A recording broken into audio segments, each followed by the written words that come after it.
Bonjour.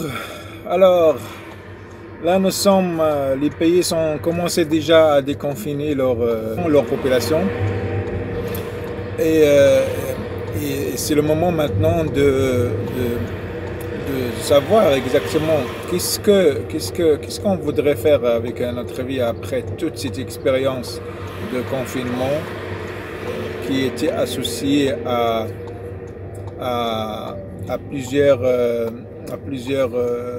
plusieurs aspects sociaux, émotionnels, personnels, financiers, et pour lequel on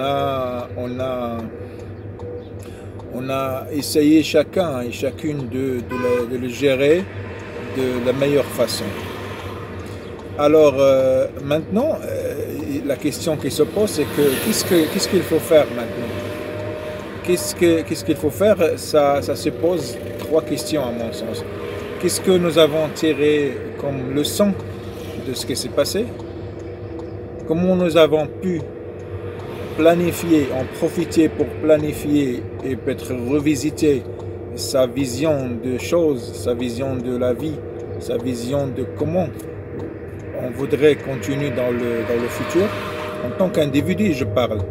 Et troisième question, est-ce que actuellement je suis capable de rebondir pour pouvoir reprendre, je dirais pas les choses de la même façon, mais différemment, autrement. Alors là, je voudrais enfin partager avec vous aujourd'hui quelques réflexions au niveau, par rapport au niveau financier. Parce que ce qui se passe en réalité, c'est quoi?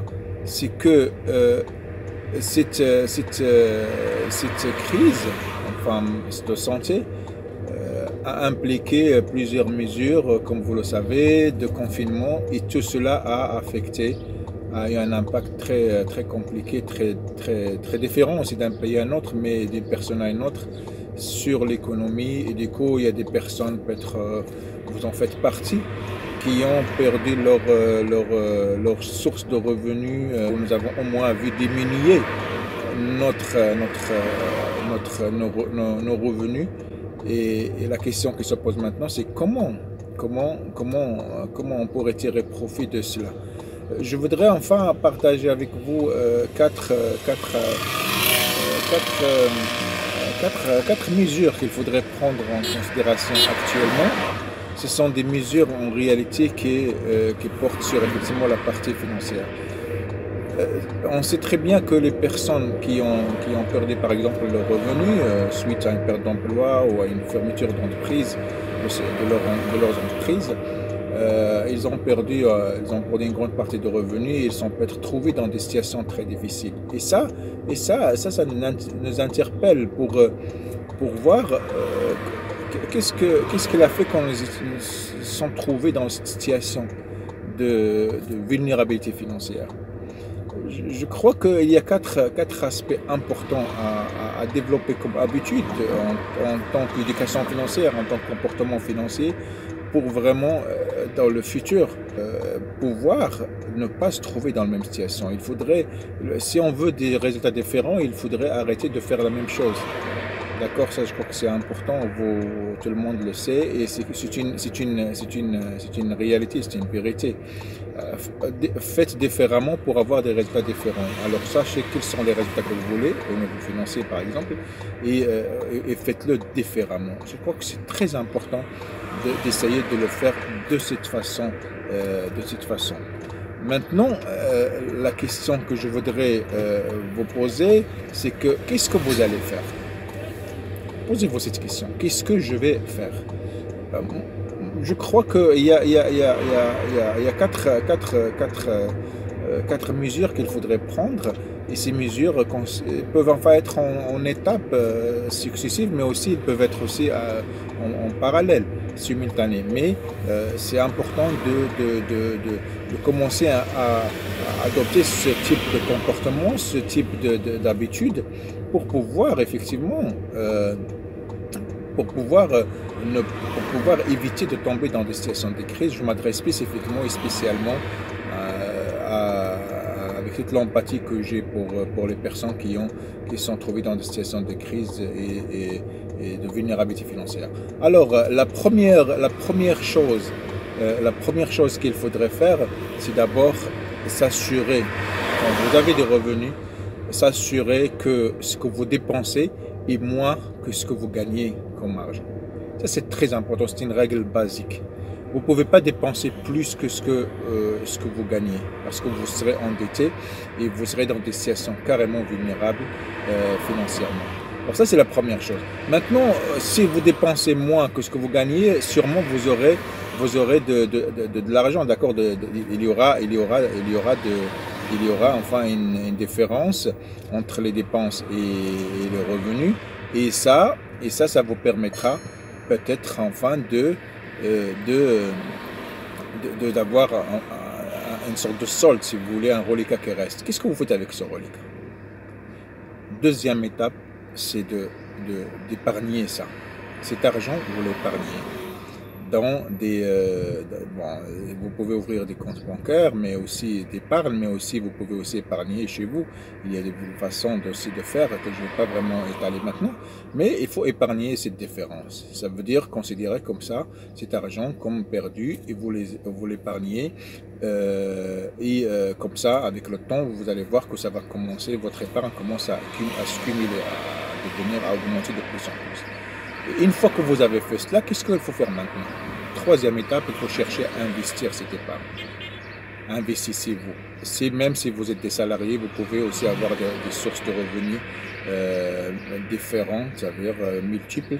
Multipliez vos sources de revenus. Alors l'investissement, c'est une façon de faire. Il y a la bourse, il y a l'investissement, par exemple,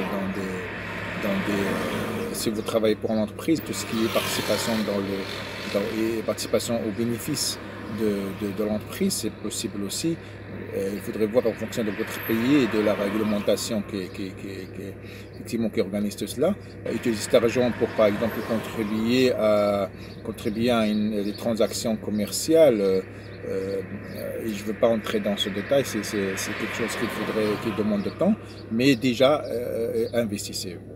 Et quand vous investissez, ça veut dire quoi? Ça veut dire que vous devrez utiliser aussi les bénéfices de cet investissement, comme de le mettre dans l'épargne. Et je vous conseille d'ouvrir un autre compte épargne qui sera enfin un compte à long terme, là où vous touchez l'argent et vous l'utilisez par exemple dans des comptes qui vous permettra d'avoir des intérêts, des gains, en fin de compte, des bénéfices, et vous laissez cet argent travailler pour vous. Voilà, c'était les 4 étapes. Dépensez moins que ce que vous gagnez comme argent. Épargnez cet argent. Investissez cet argent. Et après le gain de cet investissement, vous le mettez aussi en compte d'épargne qui vous permettra des bénéfices à moyen et à long terme. Commencez déjà à réfléchir sur une stratégie d'augmentation de vos revenus. Et dans le futur, quand vous êtes dans une crise, qu'est-ce qui va se passer? Vous êtes épargné en quelque sorte parce que vous aurez enfin de l'argent à côté et ça vous permettra de surmonter la crise, que vous soyez des salariés ou que vous soyez des entreprises. Ce que je suis en train de vous dire maintenant, comme vous savez, c'est l'un des modules qu'on va voir dans la formation sur le coaching authentique qui va commencer le mi-août. Et c'est une formation effectivement où on va regarder comment s'auto-coacher, mais aussi coacher les autres. Et au niveau financier, bien sûr, au niveau professionnel financier, tout ça c'est lié. Comment effectivement, quels sont les outils qu'il faudrait utiliser. Et on va voir tout cela en détail. Je vous invite à aller regarder en bas de la vidéo, vous allez trouver le lien de cette formation et vous trouverez le détail. Regardez le détail, vérifiez si cela correspond à vos besoins, à ce que vous voulez faire de votre vie. Et cette formation sera une façon effectivement de renforcer ses capacités, ses compétences en matière de l'éducation financière, qui est effectivement un des aspects qu'on va regarder dans cette formation de coaching authentique. À très bientôt.